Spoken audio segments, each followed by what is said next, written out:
Well, look, first of all, the entire situation has been provoked by the surprise attack by Hamas during a national holiday in Israel, and it was done, I'm afraid, in the cruelest possible way. It was a terror operation. They killed innocent civilians, children, elderly people, youth attending a music festival.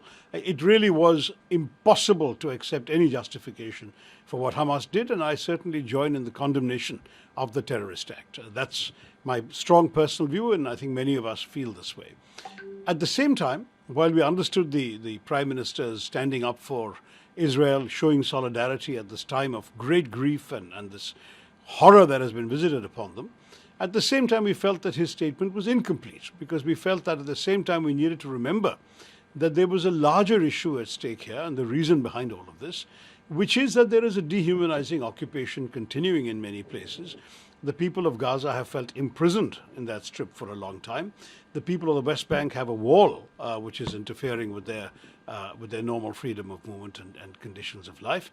It's a difficult situation for the Palestinians, especially since settlement building, construction of new homes for Jewish settlers in the occupied territories has been continuing unabated all these years.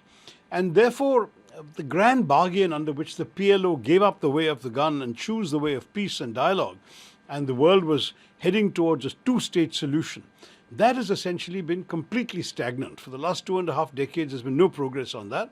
And Israel has had, under Prime Minister Netanyahu, a very tough government that has made not only no compromise towards the Palestinians, but has also been continuing what the world considers illegal settlements in the occupied territories. Now, this is a context, and I say this only because for us in the Congress Party, and traditionally for India, the position is very clear. We want both Israelis and Palestinians to live in peace and dignity behind secure borders in conditions where neither has to fear for their lives at any time.